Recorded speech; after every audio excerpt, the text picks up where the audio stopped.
Good evening. Welcome back to SL Tonight. Tonight we're doing something special. Full cover-to-cover reading of one of the rarest and most short-lived pre-code horror comics ever published. Horror from the Tomb, number 1, Premiere Magazine's September 1954. This is the only issue that ever came out under this title. George B. Davis himself saw it and killed the book after one issue. They renamed it Mysterious Stories, brought it under the code, and it was gone a few issues later. But the original remains, and tonight we're reading every single story, cover to cover, minus the ad. Let's open the tomb. Look at this cover.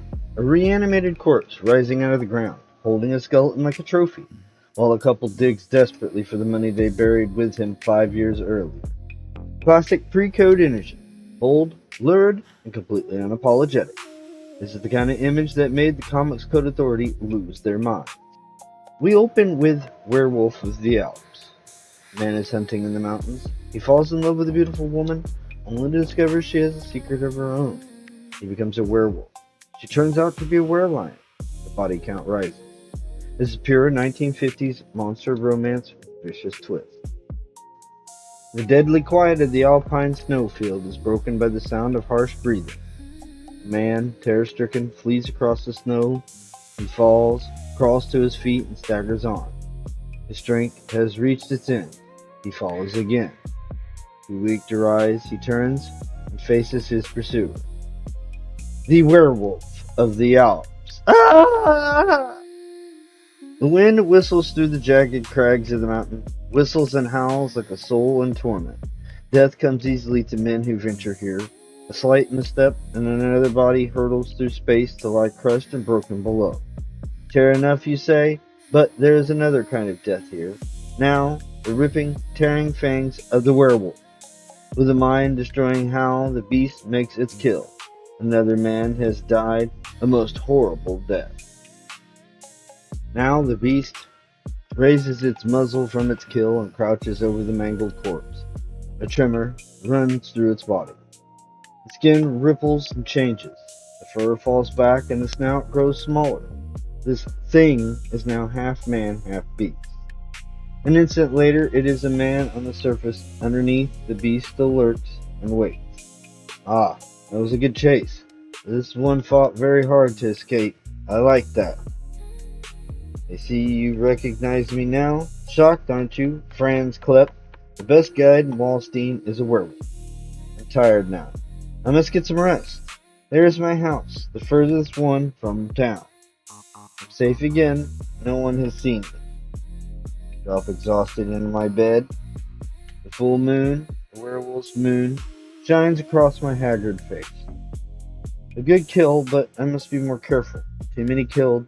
People are getting frightened. Night sleep and I feel wonderful. Chewed body in the snow is forgotten. Herr Franz Klepp, leading Alpine guide, has no time for such nonsense. Dee-dum-dum. What a beautiful day. I must go to the station and see the tourists arrive. The big event in Wallston, the daily train that puffs its way up from the valley below, bringing the skiers and mountain climbers that are the lifeblood of the little village. Look, only 2 tourists. It's those murderous deaths. People are afraid to come here. Only 2 tourists. There were lean times ahead for the villagers, but not for me. I eye the man's stocky figure and my mouth waters. An Englishman. They're always too brave to be frightened by foolish rumors. I say, can you tell me where I can find Herr Franz Klepp? This is rare luck. He is asking for me. I step forward. Pardon me, I cannot help but overhear. I am Franz Klepp. Oh yes, Klepp. My name is Bert Smith. Sir William told me if I came here to ask for you. Said you were the only good guide in these mountains. You're too kind, sir. William is a great mountaineer. I am most pleased to hear he recommends me. Ah yes, quite so. This is my wife, Leona. I see her for the first time. She is beautiful. I know I shouldn't stare, but I can't help it. Her skin is tan gold, her hair a tawny, lovely cascade. Most pleased to meet you, Miss Bert Smith. How do you do, Mr. Klepp? And please, the name is Leona. There was a strange feeling in me now. I have never cared for women before. I have only had time for the chase and the kill. But I feel love for the first time. I want to climb first thing in the morning. Be at the hotel by 6. Yes, sir. It is night now, but I cannot sleep. Change comes. I prowl outside the hotel looking at her window. It is dangerous, but I cannot stay away. Who's there? I am discovered. One thing can save me. I leap at the startled servant girl's throat. Oh no! My powerful fangs slash at the tender white skin. My jaw clamps shut, crushing the scream in her mangled throat. Her flesh is sweet. I quickly drag the torn body into the dark woods to devour it in peace. The smell of blood, hot in my nostrils, makes me forget Leona for now. The next morning I see her again. The rising sun glitters from her golden hair as she stretches to greet it. Now I long to kiss those red lips. Well, Clip, shall we leave? Yes, sir. I must test the equipment first. This is a dangerous climb. The werewolf's strength is that of 10 men. It is simple for me to twist the safety loop on the Englishman's belt. An extra hard tug now and it will break free. This pig has a surprise in store. Snap! Leona and her husband are both expert climbers. We are to scale the treacherous west slope of the Kleinfrau. An accident may easily happen here. We rope together and start the climb. The ice is rotten. Watch your step carefully. Lead on, Klep. We can take care of ourselves. How I hate this gross, stupid man. The urge to sink my fangs into the gristle of his fat neck is overpowering. My mouth fills with saliva. I must force my thoughts from this. I have other plans in store for him. The stump of ice is rotten. It will fall at any touch. I'll hold my weight with my hand and just touch it with my foot. I reach a bare pinnacle of rock and lock my arm about it. I wait. The chill mountain wind whistles in expectation of death. Leona steps into the rotten hammock. It crumbles and then, Help! Help! I'm falling! Eee! Burke Smith emits one hysterical scream of terror as his loop breaks. He falls, his body tumbling and scraping on the jagged ice below. Leona swings in space, safe at the end of the rope. Hold on, Leona. I'll have you up in a moment. No! She scratches feebly at the ice as I haul her up. Grab the edge, you're safe now. She collapses against me, sobbing. I clasp her tight, my face against her hair. I scarcely hear her words at first, then they penetrate. You must try to reach him, find out if he's alive. Yes, of course. Reluctantly, I pull myself away. I feel in love for the first time. It is overpowering. I slide over the cliff's edge. Stay away from the brink. I'll be back as soon as possible. Once out of sight, I descend with fierce speed, my fingers clutching the ice like steel grapples. I find Burke Smith has survived the fall. His body is broken, but he manages to move feebly. Help me. You're lucky you're still alive. I see the light of hope flickering in his eyes. The poor fool thinks I'm here to save him. How quickly it turns to fear as my skin ripples and changes. You're a little broken, Arab Burke Smith, but still alive. All a werewolf wants is rich, living flesh. Oh no! The mountain air gave me a keen appetite. I sated my bestial hunger on his rich flesh. Burying the torn and half-consumed body, I once again climbed the icy slopes. Tell me, quickly, is he... I'm afraid I'll bring you bad news. Your husband is dead. It's a great tragedy. Tragedy? This is the best news I've heard in years. How I loathe that pig of a man. I'm free. Do you understand? Free. Of course I understand. He's a weak specimen of a man, not fit for a woman like you. She clasps her arms about me with joy and presses her lovely face against my chest. I bury my face in her golden hair. Now I can tell her of my love, a man's love. I kiss her. She does not resist. But something is wrong with her. Change begins. My werewolf hunger is overcoming my love. I must fight it, perhaps if I explain. This is a strange question, I know, but have you ever heard of werewolves? Why, of course. The legend is known around the world. Humans that change into animals. Why, there are were-leopards in India and were-bats in South America. In my home in Cape Town. But you're English. No, my husband is British. I come from South Africa. As I said, we have were-monkeys. as well as people who can change themselves into I am a werewolf again. Werelions! But Leona is a werelion, the most powerful of all beasts.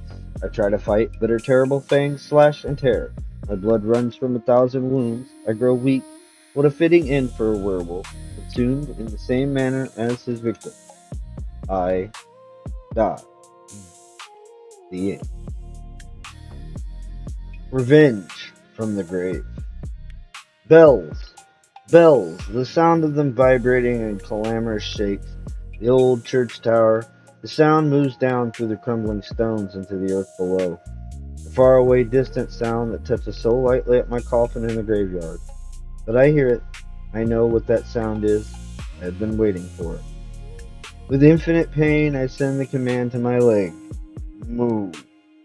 By force of will, I command the rotten flesh, the cold, crumbling flesh that is my body. The bells are calling, and I must answer. My corpse stirs in its smoldering tomb. I have waited for those bells. An infinity of time I have lain here in the icy grasp of the grave and waited for those merry wedding bells. My arm moves. The very bones rattle on the coffin lid. Those bells, wedding bells. She's getting married. The daughter of the man I hate. The daughter of the man who killed me. Revenge! The very thought gives me strength to my tattered limbs. I push against the wood and hear it suddenly splintering. My fingers are in the cool soil now. They claw their way upward. They break through the surface. Free, free at last. After these years in the grave, I am free to wreak my revenge. On shriveled dead limbs, I stagger towards the big house on the hill, the house that should be mine. 10 years ago, I stood in the darkened library of that house and quietly opened the safe. I had a plan, a foolproof plan that should have worked and would have worked, except for one accident. Roger Barton was my partner and a fool. He had no head for business. He was too honest. While I bled the firm dry, he talked of security and honesty in business. We made some money, but not enough to satisfy me. We could make millions. He settled for pennies. It was then that I got the idea for the plan. I made forged certificates of sale, showing that Roger Barton, not I, had been cheating the company. When they were found in his possession, he would go to jail for my crimes. I would take over the entire company and have the stolen money. Foolproof plan. But one little thing went wrong. I went to Roger's house late one night and slipped in through the tourist window. I had the forged papers. All I had to do was plant them in the safe. Cursed fate. Roger couldn't sleep that night. He came down the stairs and saw me over the safe. Thinking only that it was a burglar, he shot me. Killed me there in the library with the forged papers in my hand. With my dying breath, I cursed him. Cursed him and his daughter. And now the curse is fulfilling its destiny. His daughter is being married today. The church bells ring for her. It is the moment of greatest happiness. I shall make it his moment of greatest horror. I must kill him now. He must die in fear, screaming and cursing the way I died. I push my way through the door to his study. He is sitting at the desk, a smile on his face. I look at him. I scream a terrible scream that shatters my powdery lungs. He has escaped me. Roger Barton has won again. He is beyond my reach. He is dead. He sits there smiling, dead of heart failure. Joy has overpowered him at his daughter's marriage. I cannot frighten him to death. He has died of happiness. Next up, the absent-minded professor.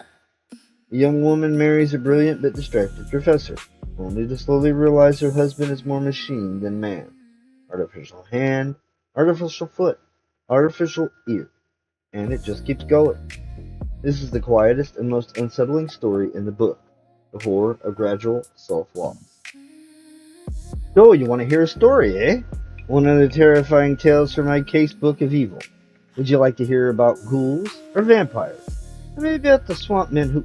No, I'll save that short story for later. Now, I'll tell you a quiet story about that absent-minded professor. Feeling too warm? Like to have those cold dead fingers of fear crawl up and down your spine, then come with us to the tomb and hear the grave digger's tale. There was always a full enrollment in Professor Andrews' Beamish courses at the State College. He was a good teacher with a keen sense of humor.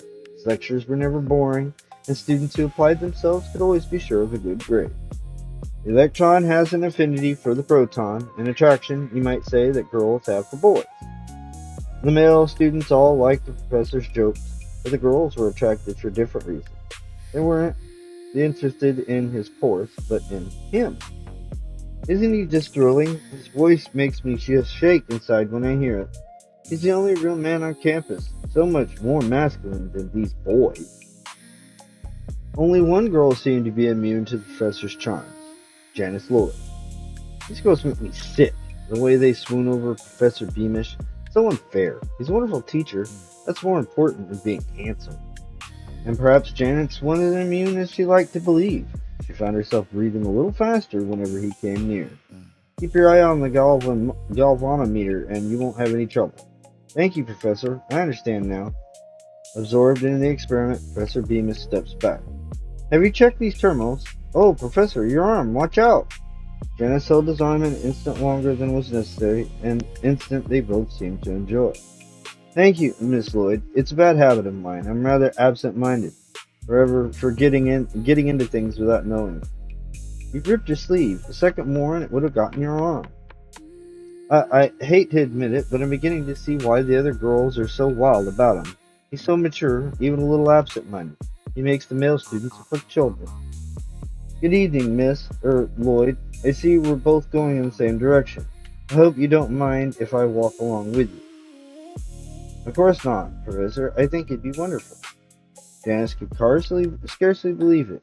The college professor who taught 100 beautiful girls every day seemed interested in her.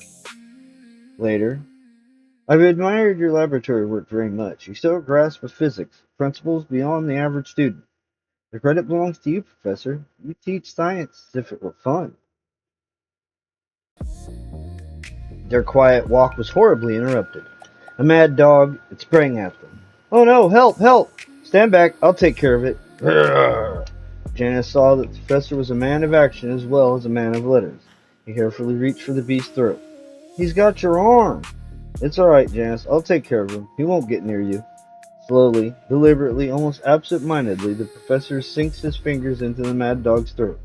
His jaw clamped. He ignores the animal's terrible bite. In just a minute, it will be all over.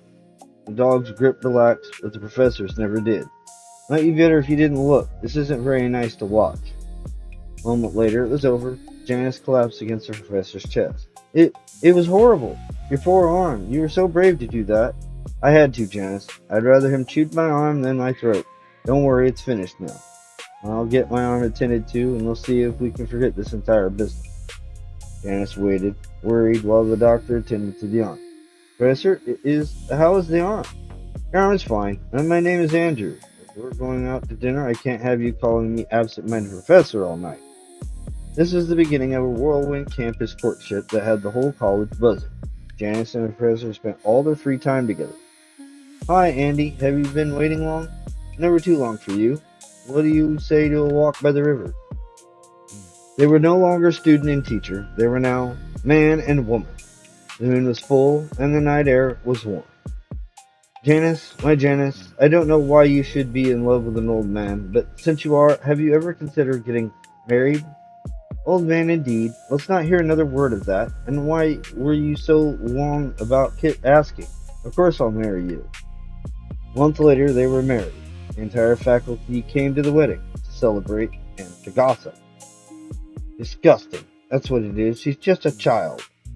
I'd hate to tell you how old he is. I remember the year he came here. It was you, Emery. Some things are better off not said. Dean Letch, she should know about absent-minded Professor Beamish. Too late for that now. She'll have to find out for herself. Everything is so wonderful. I'm so happy. We'll spend our honeymoon at my cabin in the mountains. There's not a soul for miles. We'll be absolutely alone. The wedding, the honeymoon, now the mountain cabin. It was all so wonderful, it seemed like a dream to Janice. Oh, Andy, it's beautiful. Everything seems too good to be true.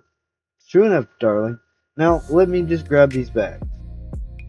How easily a dream can turn into a nightmare. A strong gust of wind. Andy, the door is blowing shut. Look out, your hands. Shh. Crunch. Eehee! What? Oh, the door. How absent-minded of me to leave my fingers in the door. Oh, please, let me see. I want to help. You may be bleeding badly. I don't think so. You see, there's something I haven't told you. I had a laboratory accident with that hand years ago. Transformer blew up. Oh, a very bad accident. I had to have the hand amputated. I designed an electronically controlled mechanical hand to take its place. I was ashamed to tell you, didn't think you could love a one-handed man. My poor absent-minded professor. Of course I don't mind. I'll always love you, no matter what. It was just the shock of seeing your fingers crushed like that. I should have known that you would understand. And don't worry about my hand. A few minutes in my workshop and it'll be as good as new. Janice tried to forget her shock over the accident. A honeymoon is meant for happiness. I really am happy. I'm not going to let a little accident spoil it all. You're right, dearest. Accidents have a way of just happening. I know, I seem to have more than my share. Fact is, I haven't been exactly completely frank with you about the accident where I lost my hand. It was a big explosion, you see. Pieces of metal flying around and all that. Andrew, what are you trying to say? Pieces of metal hit my ankle, just about took it off. I made this foot. You can't really tell it from the original. Did anything else happen then? Tell me. Well, no, nothing happened then, but about a year later, I really am absent-minded. I forgot a carbon arc was on, turned around too fast and lost this eye. But this glass eye is just as good as real. No, no! Very hot flame hit the side of my face, burned off my hair and scalp in the instant. I see there's quite a good job, don't you think? I wasn't out of the hospital a week when a power rack collapsed. Landed right on my other arm. One of the meters popped out and landed on my jaw. It looked like all my teeth were rolling around on the floor like marbles. No! No! No! Blinded by horror, Janice staggered backward, forgetting about the window that opened onto the cliff. They wanted to just replace the missing teeth, but I said, well, only half a job, I can easily make a jaw. Stop! Stop! Ah! The window frame gave, and the terror-stricken bride plunged towards the valley floor. Doesn't really matter what you lose. A little imagination, you can easily make a part that will do just as well. Did you say something, dear? Janice lay crushed and dead in the valley below, while the revolting lump of scarred flesh that was the absent-minded Professor Beamish sat alone in the honeymoon cabin. Did you say something? Oh, dear. Where did I put that ear? I can't see it. I knew I shouldn't have taken out both my eyes at the same time. That always caused me so much trouble. Yeah, looks like the good professor went to pieces. That poor girl Janice is buried right here in my cemetery. The professor is still around yet. All we buried of him are a few chunks, but I'll get the rest of them one of these days. They'll always come in here in the end. The end. Next up, the Bone Man. A paleontologist so obsessed with bones that it becomes his entire identity, until betrayal turns that obsession into murder. This one is pure psychological horror with a classic pre-code body horror payoff. The Graveyard Keeper's Tale. Don't stand there, come in. Don't mind the forest corpses, just push them aside. So you want to hear a Graveyard Keeper's Tale? I have a nice one here about bones, nice white bones, kind I love. Casper loved bones too. He worked with them, lived with them, and he even dreamt about them. Maybe that's why they called him the Bone Man. Dr. Casper Crisp had an all-absorbing love for paleontology. He was the Bone Man, the guy who puts all the skeletons together. His workshop, one corner of the museum, was his study and his lab. Very nice indeed. Pity there wasn't more meat on them, of course. I have a tendency to overcook them. Still, the bones are what count. Lovely snow-white bones. Bah, the poets prattling of the snow-white women's flesh. Bones, they are snow-white. No, Dr. Crisp wasn't interested in the meat. Just lovely snow-white bones. But then, he didn't know what was going on upstairs in the office of Horace Drew, chairman of the museum board of directors. This fat, loathsome specimen of humanity has an axe to grind, and he's going to grind it on Crisp's bones. You want help your daddy, don't you, honey? You want to do him a big favor? Well, a feral grin played across his features, his fingers twined like fat, white worms. He struck a bargain. Okay, the mink coat sure is if you do this little favor for Papa. And the convertible? Don't forget that! Chris is the only man that stands between me and the job as head curator. If I can discredit him, the job is mine. Besides, he and those disgusting bones are driving me out of my mind. And that's what I'm supposed to do, is force him out one way or the other. It shouldn't be hard. The little man doesn't know his way around. Alice put the plan into action.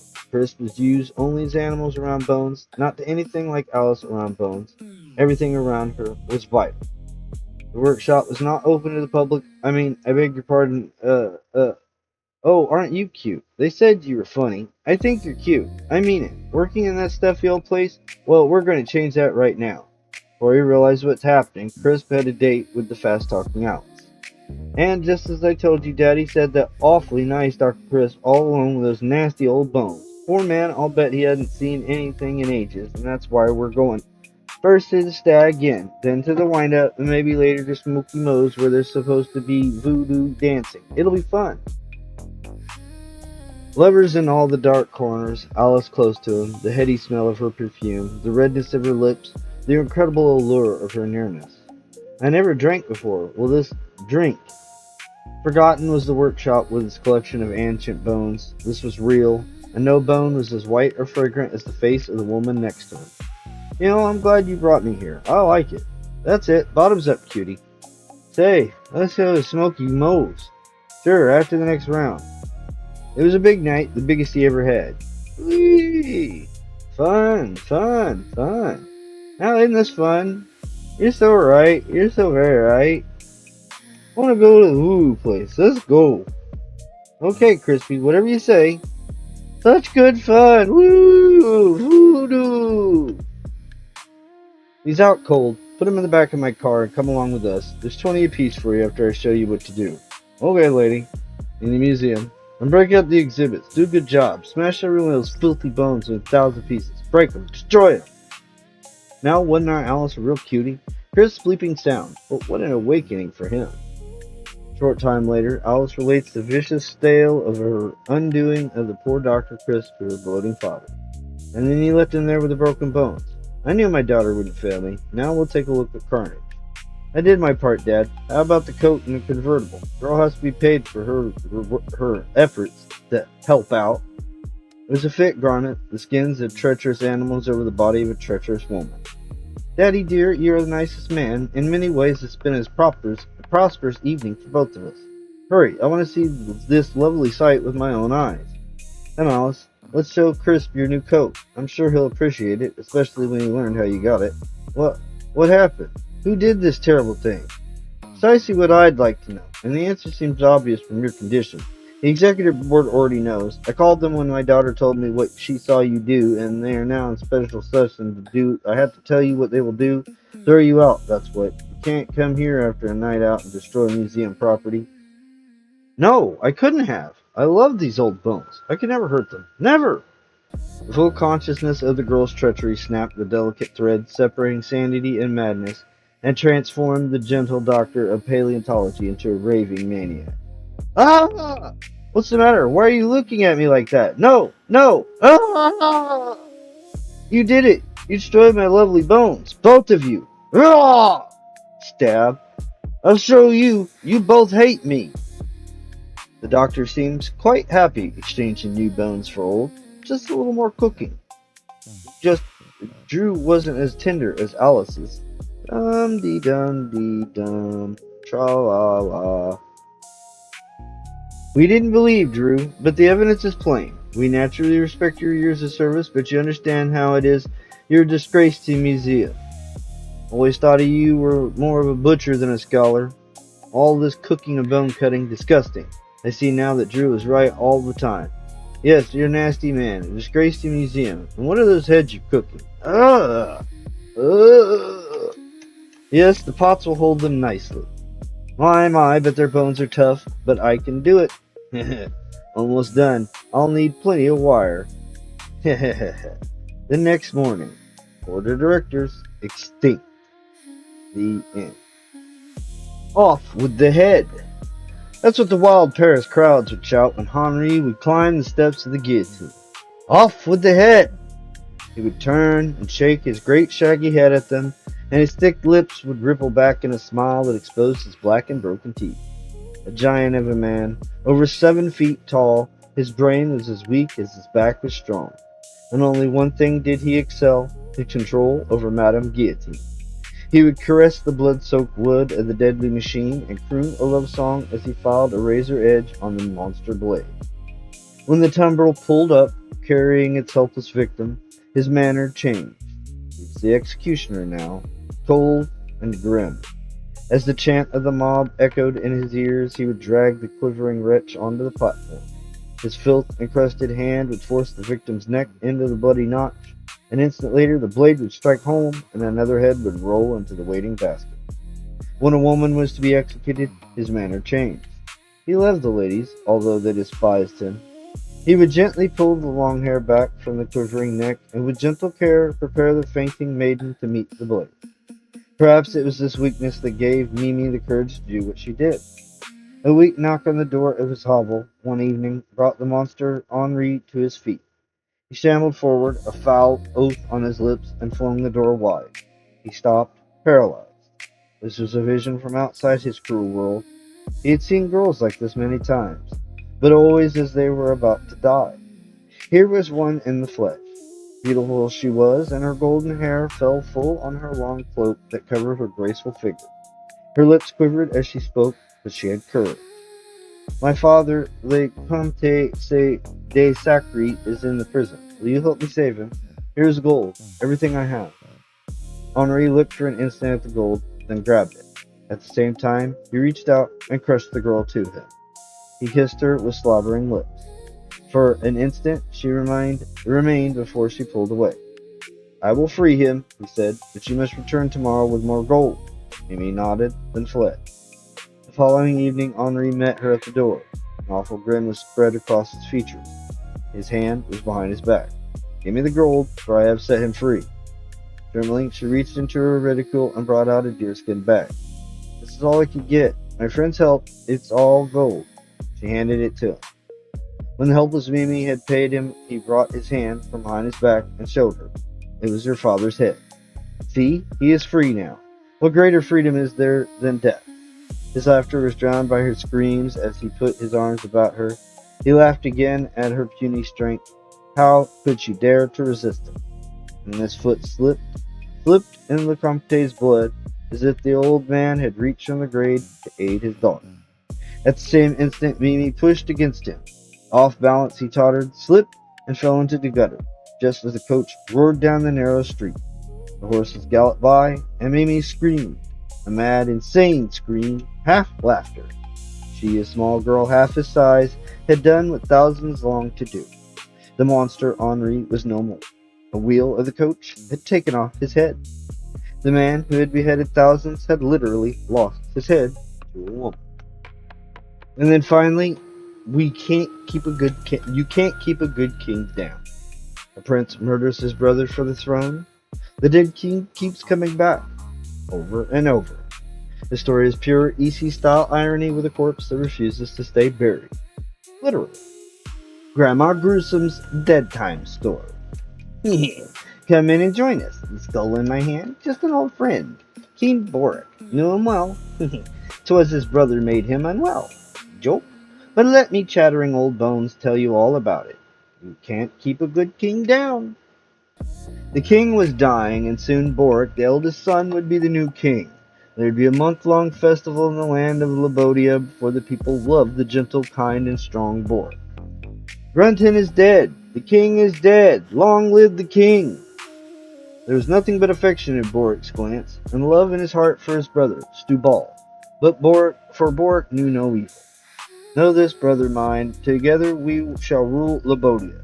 The rule of succession lay the crown on my head, but this shall be as my right hand, a blade and a scale.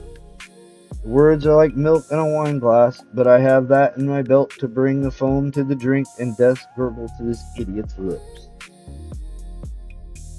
So Boric and his brothers strolled into an obscure part of the palace courtyard, beyond sight of the guards. Boric telling his brother the plans he had for his people, and all the while the younger brother felt the hatred rise in his throat, chokingly until he could no longer contain himself, and the evil deed was born in his brain. And again, brother, let me say we shall rule together, you and I, not I alone as King Boric. Look, a new moon, 'tis a sign of good portent. And in that instant, as Boric looked at the sign, Stubal drew his blade. Alas, poor Boric, he did not know it was his last look. You're right, it is a sign of changing fortune. Aye, a good sign, for me! 'Tis better this brother mine no one will ever know. I shall return, showing wounds on my person, shouting we were set upon by brigands who kidnapped you. And after a while ye shall be forgotten, and I shall be king, and the fair Eledra shall rule at my side. You are much too soft for her. It is said in the ancient books that all the kings of Labodia must be buried in the ancestral tomb. If not buried there, the king's corpse will be most restless. The prophecy is true. Led by some nameless power, the palace hounds dig up King Boric's corpse. It was as if Boric had called them from beyond the grave to the only ones who could help him, and now they sat and waited for another command. The dumb beast, dumb dead. While inside the castle, a merry dinner is in progress. Stubal announces his engagement to the fair Eloreda. A pretty sight and sad day, soon Beauty and the Beast. Strange, Boric's body was never found, but perhaps it wasn't meant to be found. The festivities ended, Stubal strolled alone in the night air to clear his brain of the heavy fumes. But what was the sudden clamor he heard? He didn't like the sound. There he is. So the dead would not stay hid. It was lucky for Stubal, he was the one to discover the body, and now he was going to make sure it would never be discovered. I'll see to it you stay hid this time, in 10 feet of water, brother mine, bound with good strong rope. The royal carp in the large pond will have royal fare to dine on this night. And now a watery grave for poor Boric. But Stubal was right in his thinking. The carp were hungry, and they did know a dead king from a live trout. Enjoy your swim. It's your last. By morning there will only be bones, and one man's bones are just like another's. But Stubal did not know the fish had been fed only a short time before. They were midly curious about the rope and began to nibble at it. Earth still has its power. The king unburied in the royal tomb will return. The fish sever the ropes that bind the decomposing Boric. So once more Boric was free. Was his destiny to dog his brother's steps, even from the grave? Was justice to be done? But the dead are dead and can do nothing, unless vengeance shrieks in their brain, alive beyond the grave. The bishop has come to tell Stubal good news, but the eager interloper's thoughts are elsewhere. In a pond where huge fish are hungry, where a dead man lies, Stubal is worried. The 2 weeks of mourning for your brother are over. On the morrow I have proclaimed your crowning. Yes, your crowning in marriage to the beautiful Eloreda. It will be a great day in Labodia. It will not take the carp long. They are ever hungry. They eat 10 dogs a day. No, it was a good thought, the pond. I am forever rid of my carrion brother. Pray, my lord, be thou angry? But why? The morrow brings our marriage and thy crowning. Come sit at my side. But am I rid of him? Is he destined to dog my steps? I must know. He must not interfere, not now. The crown and Eloreda are at my very fingertips. I must make sure.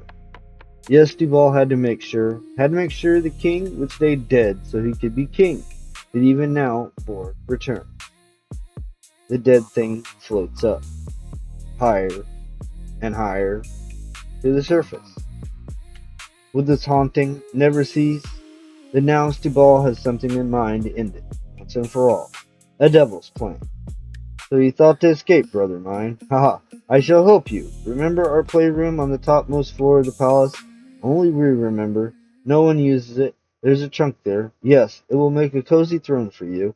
I'll make you comfortable in it, and from the dormer window overlooking the courtyard you will watch me being crowned and take Elreda's hand in marriage. Yes, Boric was to have a box seat. Stubal was going to force his brother to drain the last bitter drop, even in death. There, comfy? Won't be long now. Weakling brother, foolish elder brother, you were right. A sword and a scale. A sword in your throat, and a scale found you wanting, and the morrow brings my crown. In a very short while, Stubal will be crowned and married.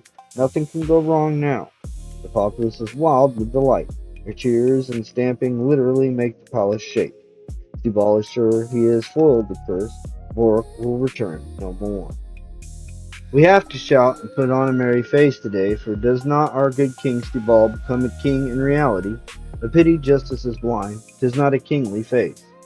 They say her dress has cost Stubal 30,000 gold guilders. Did you ever see such embroidery? 'Tis said he murdered his brother, an evil deed and an evil day. Bork was good and kind and loved his people. This archvillain has no good in his heart. He doesn't look happy. I have heard from one of the ladies in waiting that she still loves Bork. Isn't that romantic? The people do not believe Stubal's story about Bork's disappearance. But it is too late now. Another minute and the crown will rest on the wrong head. Nothing can save our country now. Wonder what it feels like to marry a king. I say he's much too old for her, or at least he looks like it. Too ugly, anyway. Bork was much handsomer. But what is this? The shouting and stamping have literally sent all the objects to dancing. The trunk with Bork is teetering on the edge of the window. His decaying flesh slithers forward. An unburied king will always return. Seems Bork, too, would like to see his brother crowned, or perhaps he wants a front seat to see justice done. The repulsive thing that was once the good Bork tumbles down towards the coronation below. Stubal is almost king, with a scepter in his hand and the mantle on his shoulders. Only the crown is needed to climax the ceremony. Into this happy ceremony drops the most unwanted and unexpected visitor, right into Stubal's lap. The corpse, now just a mass of reeking flesh, drops onto the throne on top of Stubal. All unknowing, the nearsighted bishop turns and places the crown on Bork's head. Stubal's loftiest ambition has fallen. His brother is king. But Stubal does not complain. Eyes bulging and mouth open, he is dead a shock. Both will be buried in the royal tomb. And you'll find us in every issue of the Horror of Tomb, bringing you the most gruesome tales ever spewed forth. If after reading this magazine you're reduced to a quivering mass of screaming jelly, why don't you write and tell us all about it? Please don't write in blood, as it gives the office vampire too much of an appetite. Horribly yours, the Gravekeeper and Grandma Gruesome. And you can comment below, because there is no other issue. This, all it is. So yeah. And that brings us to the end of Horror from the Tomb #1. One issue, one shot. Killed almost immediately, and yet it still hits hard, more than 70 years later. You can probably see why they killed him. Yeah, that was pretty gruesome, even for EC standards. Still pretty good though. I liked it. If you enjoyed this cover-to-cover reading, let me know in the comments what classic horror comic or public domain gem you want. I have been Felix Lebeski. This has been SL Tonight. Stay weird, stay curious, and never dig up what you buried. Alright. Step right up and come on in. Here's where the fun begins. There's so much to do, getting ready just for you. Everybody's busy, bringing you some SL tunes. Can't you feel the buzz? Well, you're gonna feel the buzz, because everybody's busy, just a little dizzy, bringing you some SL tunes. Camera, action, lights, you won't believe the sights and sounds. We got spills, we got thrills and more, bringing you some SL